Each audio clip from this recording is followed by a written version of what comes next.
yang ada yang ukuran besar hingga mengecil. Nah, ini di masa sekarang ini masa yang namanya puncak-puncaknya sifat hewani manusia mulai kembali lagi pada sifat aslinya sebagai tubuh, bukan sebagai jiwa. Karena ketika orang itu hanya mengikuti keinginan tubuh, ya larinya sifat hewani. Itu pasti. Murka, serakah, liar, kan hewan kan sifatnya liar. Tidak terkontrol, tidak terkendalikan. Tetapi ketika orang bisa mengendalikan dirinya melalui jiwanya, maka orang itu akan disebut manusia. Manusia yang sebenarnya.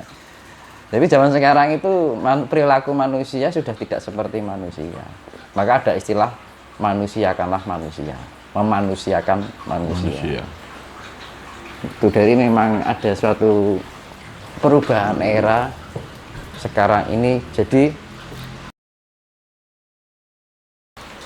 kita ketemu lagi di sini Mas Dinus ya. iya. dengan keadaan yang bahagia ini, cerah ceria ini Mas Dinus, Menyambut hari di tengah malam. betul. Oke Mas Dinus, mungkin untuk mengawali perjumpaan kita ini, saya ingin membahas tentang tema hubungan manusia dengan alam semesta, tentunya dengan perspektif spiritual. Menurut Mas Dinus itu bagaimana sih pandangan spiritual Jawa atau spiritual Nusantara terhadap posisi manusia dalam jagat raya? Apakah manusia itu sebagai pusat daripada alam semesta, atau bagian, atau mungkin hanya sekedar penjaga alam semesta? Oke, silakan. Terima kasih Pak Dodi atas pertanyaannya. Nah, ini kan menyangkut tentang hubungan manusia dengan alam, artinya mikro dengan makro. Dan memang di era sekarang ini, di eranya kita sekarang ini, keadaan mikro dengan makro itu kan sedang tidak selaras, sedang tidak bersahabat. Ya karena memang faktor mungkin banyak perdebatan ya, apakah manusia ini generasi dari reptilian. Ada yang bilang itu berawal dari Adam yang tiba-tiba berwujud manusia. Nah, sebenarnya kalau pengertian saya itu kan sifat manusia ini mulai meluntur, bahkan mencapai pada tingkat yang namanya hewaninya. Karena maka leluhur kita itu menggambarkan sifat manusia itu dengan hewan. Maka kalau di dalam pengertian zaman sekarang disebut generasi reptilian, maka disebut generasi. Gen itu kan gen era si. Gen itu kan keturunan, era itu kan waktu, zaman. Kalau si itu kan segala sesuatu yang sifatnya fisik. Dan si itu bisa diambil dari kata nasional. Nah, itu kan artinya mengelompok secara keseluruhan. Jadi sifat fisikly. Nah, dari sifat fisikly manusia ini merupakan keturunan dari reptilian. Makanya kan waktu kita di kandungan seorang ibu, bentuk kita kan seperti cicak. Entah itu sapi, entah itu kerbau. Waktu jadi janin itu kan bentuknya hampir sama semua. Dan leluhur kita itu juga sudah paham kenapa harus digambarkan dengan hewan, karena memang asal usul secara fisik manusia itu berevolusi dari hewan, dan hewan pun jadi juga revolusi dari tumbuhan. Nah, sebelum ada tumbuhan pun juga dulu ada zaman yang namanya zaman logam, sebelum ada kehidupan secara fisik manusia ini, jadi sifatnya biotik. Nah, dari keadaan ini kan memang sifat-sifat hewani yang manusia ini, ibaratnya manusia sudah tidak selayaknya seperti manusia perilakunya. Karena ketika manusia atau generasi reptilian ini disebut manusia, ketika ada istilahnya revolusioner, nah itu yang disebut para dewa. Kalau di zaman sekarang orang menyebutnya Pleiadian. Nah, Pleiadian itu bertugas dia meningkatkan daya kecerdasan IQ-nya, kesadaran SQ-nya, dan kebijaksanaan secara EQ. Nah, dari adanya peningkatan genetika yang dari reptilian ini melalui jiwa para Pleiadian yang disebut starseed atau cahaya makhluk-makhluk dari langit, ibaratnya kan makhluk-makhluk suci ini merevolusi agar perilaku keturunan reptilian ini menjadi sifat manusiawi, akhirnya mempunyai sifat rasa sosial, sifat asih, dan memahami tentang keadaban kehidupan. Jadi Pleiadian atau orang Jawa menyebutnya para dewa. Nah, ini akan merevolusi manusia sehingga manusia ini menjadi makhluk-makhluk yang punya adab, punya kecerdasan, punya kesadaran, punya kebijaksanaan. Dan dari situlah generasi reptilian mulai disebut manusia.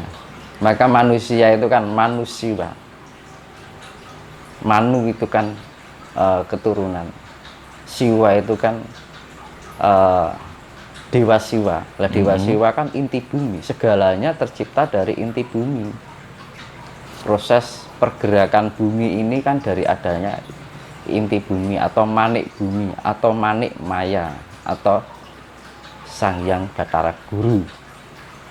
Nah, maka disebutlah mani siwa atau manusia. Dan dari situlah orang menyebutnya Adam. Kenapa disebut Adam? Karena mulai di saat itu generasi reptilian ini mulai memahami tentang keadaban. Nah, keadaban ini menggambarkan sifat-sifat yang dimiliki oleh Sang Pencipta. Nah, gitu. Nah, dari perjalanan perubahan zaman, setiap era itu kan selalu mengalami yang namanya pergantian zaman. Dan setiap ada puncak yang namanya keserakahan, keangkaran, murkaan, selalu terjadi bencana yang besar. Itu jadi bencana alam ini sudah terjadi berkali-kali secara global, secara bencana besar-besaran. Nah, itu kan manusia itu selalu didaur ulang kayak gitu, berevolusi. Bahkan ada terjadi perubahan secara fisik setiap ada perubahan zaman itu, yang ada yang ukuran besar hingga mengecil. Nah, ini di masa sekarang ini masa yang namanya puncak-puncaknya sifat hewani manusia mulai kembali lagi pada sifat aslinya sebagai tubuh, bukan sebagai jiwa. Karena ketika orang itu hanya mengikuti keinginan tubuh, ya larinya sifat hewani. Itu pasti. Murka, serakah, liar, kan hewan kan sifatnya liar, tidak terkontrol, tidak terkendalikan. Tetapi ketika orang bisa mengendalikan dirinya melalui jiwanya, maka orang itu akan disebut manusia. Manusia yang sebenarnya. Tapi zaman sekarang itu perilaku manusia sudah tidak seperti manusia. Maka ada istilah manusiakanlah manusia, memanusiakan manusia. Itu dari memang ada suatu perubahan era sekarang ini. Jadi yang mulai generasi reptilian ini para Pleiadian atau para dewa, dia menginfus ibaratnya, menginfus starseed atau cahaya-cahaya yang untuk mengupgrade kualitas dari genetika reptilian ini menjadi manusia. akhirnya mempunyai budi pekerti, mempunyai keadaban. Nah ini mulai tumbuh berkembang, jadi semua itu prosesnya nggak langsung, jadi bertahap, bergenerasi. Misalkan 100 tahun pertama, 100 tahun kedua, misalkan gitu, ada peningkatan gini. Jadi secara grafiknya gini, puncak hingga mencapai yang namanya puncak peradaban. Maka disebut adab peradaban, diambil dari kata adab atau etika. Nah, ini dari perjalanan waktu ini akhirnya turun lagi. Begini. Nah, dari grafik dari bawah di-upgrade sampai ke puncak peradaban, luntur lagi. Dari sinilah kembali pada sifat fisik manusia itu tadi. Nah, sifat fisik manusia adalah generasi reptilian. Dan gitu. Oke. Saya sempat pernah dulu membaca, kurang lebih itu saya memahami tentang reptilian itu, bahwa memang ada suatu suatu makhluk, suatu entitas memang fisiknya seperti reptil. Dia ada di bawah bumi, di perut bumi, dan dia punya suatu komunitas yang istilahnya itu memang ada lingkungan yang bisa untuk beradaptasi, dia bisa survive dan dia punya juga kecanggihan teknologi meskipun dia ada di bawah perut bumi.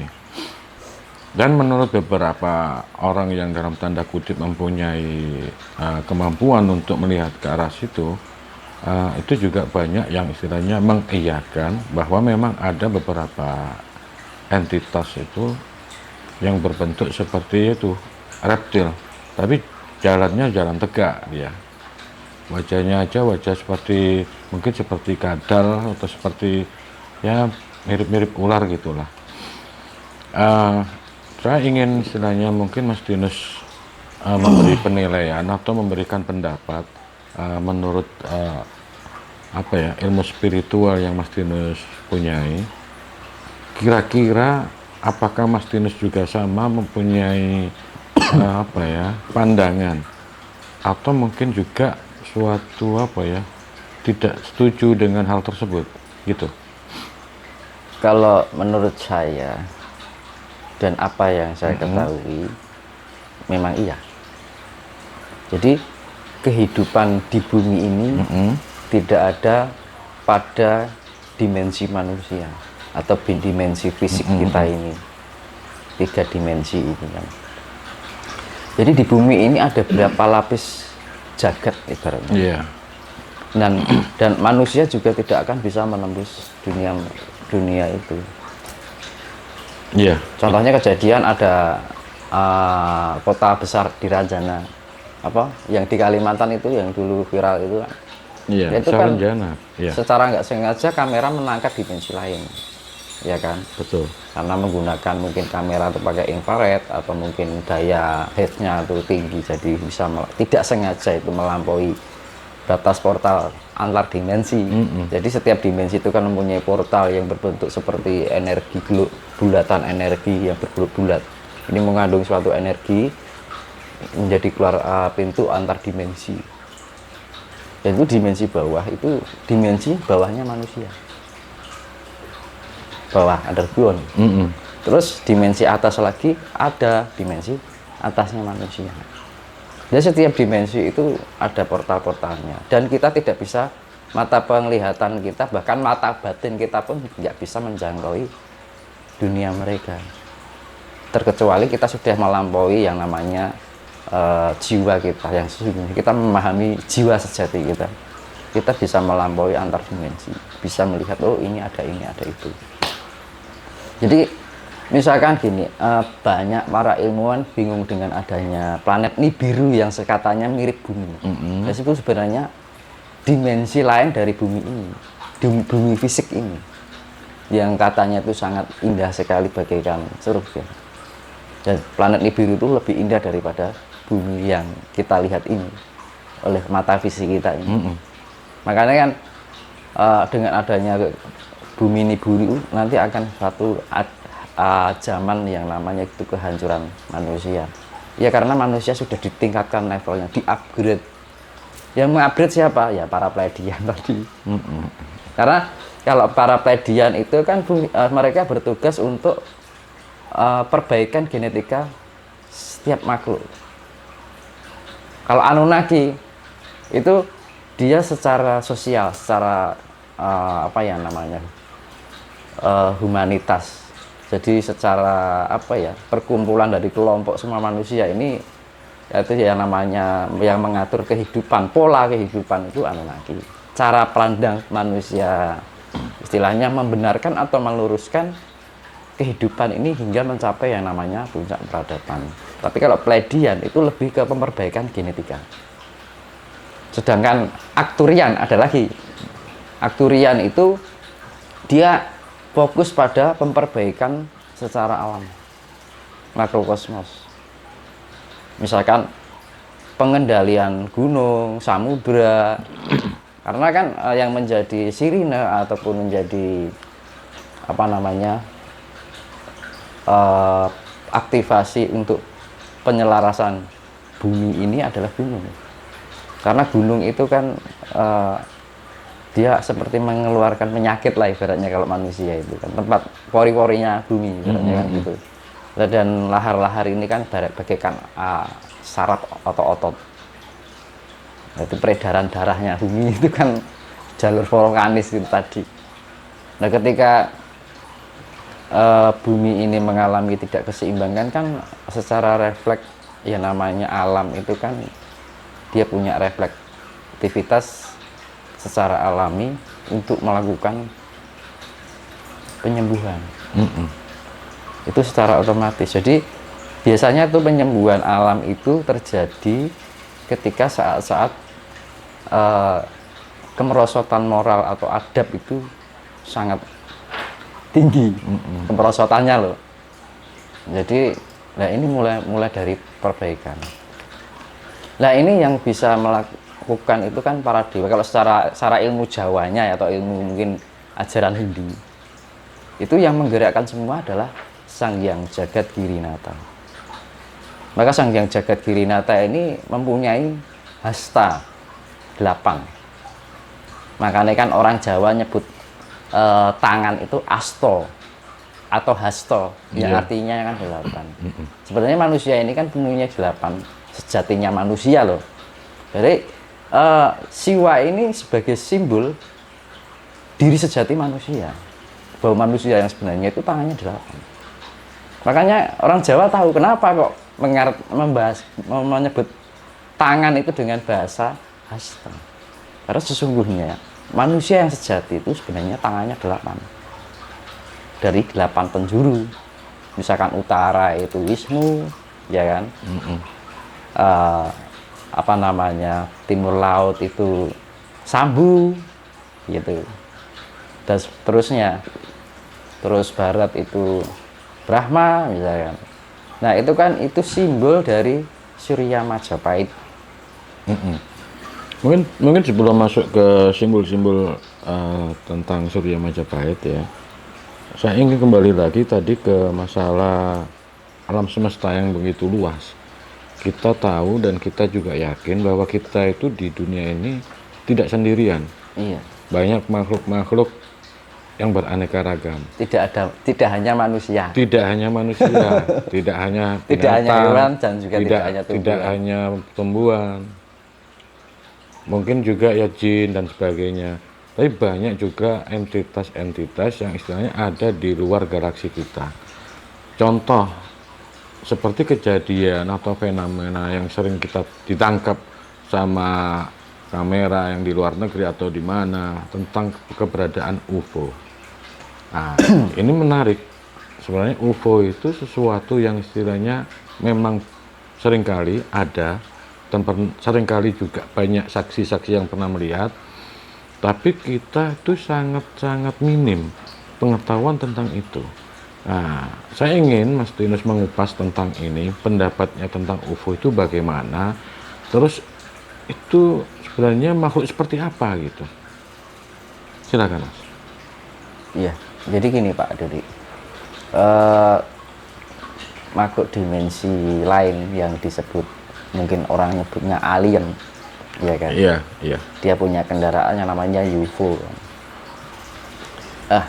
Karena kapasitas mereka itu bisa 2 kali lipat lebih dari IQ manusia paling tinggi. Jadi IQ mereka itu jauh-jauh sangat tidak dapat dilampaui oleh IQ manusia. Tingkat naluritasnya itu loh, tingkat penalarannya juga, kecerdasannya, mereka bisa melampaui sesuatu hal yang tidak dijangkau oleh manusia. Mereka bisa mempelajari suatu unsur dari alam ini supaya bisa terbentuk sesuatu yang tidak bisa dinalar oleh daya pikir manusia. Mereka bisa bertransformasi antar dimensi. Mereka bisa menghilang tanpa jejak, bisa datang dengan tiba-tiba.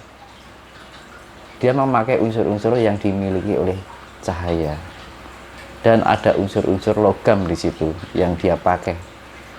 Dan kondisi secara fisik yang dimiliki mereka tidak seperti manusia. Manusia hanya memiliki beberapa unsur elemen, air, tanah, api, angin. Kalau mereka masih ada unsur logam, dan manusia pun ada unsur logamnya, emas yang sangat kecil sekali. Tapi mereka lebih banyak, kan gitu. Karena kan unsur emas ini kan sifatnya penetralisir sebenarnya. Dalam arti penetralisir itu mengenalkan segala sesuatu unsur positif dan negatif.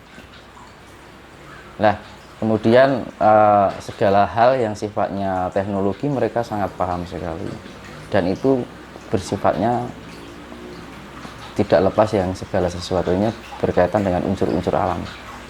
Jadi dia tuh mampu meracik unsur-unsur alam agar bisa terbentuk pesawat yang mungkin bisa hilang, bisa nongol. Nah, itu di luar kemampuan manusia. Secerdas apapun manusia nggak akan mampu bisa membuat UFO. Iya. Memang, gitu. Memang kalau dilihat itu sering tiba-tiba muncul terus melesat dengan kecepatan yang istilahnya sangat-sangat luar biasa. Mungkin karena apa ya, kecepatan cahaya dan sebagainya menurut ilmu fisika. Tapi begini, kira-kira apa alasannya Tuhan itu membuat makhluk secerdas itu di luar kita manusia ini, yang istilahnya hanya apa ya, rata-rata aja nih kemampuan IQ-nya, otaknya tidak secanggih mereka, tidak sepintar mereka. Karena gini Pak, sebenarnya ya mungkin kalau saya bicara mungkin banyak yang tersinggung sebagai manusia, ya kan ini kan. Dunia atau dimensi manusia ini kan generasi dari reptilian. Ini merupakan bagian sampah dari semesta. Dunia kita ini adalah sampah dari semesta. Dimensi paling bawah, di atasnya dari terbawah. Karena apa? Kita terbentuk dari pembusukan alam. Contohnya, daging dimasukkan lemari, berapa hari akan keluar belatung. Itu kan terbentuk dari proses pembusukan. Sama halnya manusia terbentuk dari mikroba. Kemudian hewan air berevolusi menjadi hewan darat dan air, maka disimbolkan kura-kura. Maka ada 10 awatara Wisnu yang disimbolkan hewan itu kan. Pertama ikan, kedua kura-kura, ketiga babi, ya kan? Nah, babi ini kan orang kan mulai generasi makhluk hidup ini mulai beradaptasi dengan dunia darat, ya kan, alam darat. Nah, kemudian ada singa, awatara Narasinga itu kan. Narasinga itu kan simbol badannya manusia, kepala harimau atau singa. Itu singa itu kan simbol kebijaksanaan. Tapi badannya tetap manusia.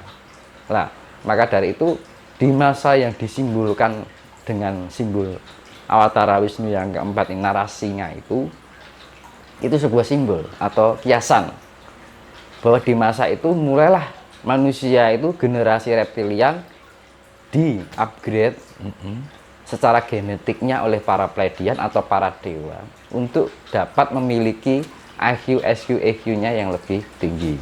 Sehingga manusia memiliki kecerdasan, memiliki kesadaran dan kebijaksanaan. Maka disimbolkan narasinya. Berbadan manusia, berkepala singa. Singa simbol kebijaksanaan. Nah, dari situlah di masa-masa itu, masa era megalitikum yang dari perbaikan, kalau di Indonesia atau di Jawa itu Meganthropus, yang kemudian naik level kecerdasan menjadi Erectus, Homo erectus, naik lagi pada Homo sapiens, ya kan? Manusia cerdas, mulai berpikir dengan akal, karena sifat hewani itu dia lebih naluri, tapi tidak bisa berpikir ini baik atau enggak. Wong itu misalkan harimau lah, wong wedhus iki panganan aku ya tak pangan, padahal itu kan menyakiti, ya gitu. Ya, karena liar jadi, karena sudah menjadi makannya itu, ya kan.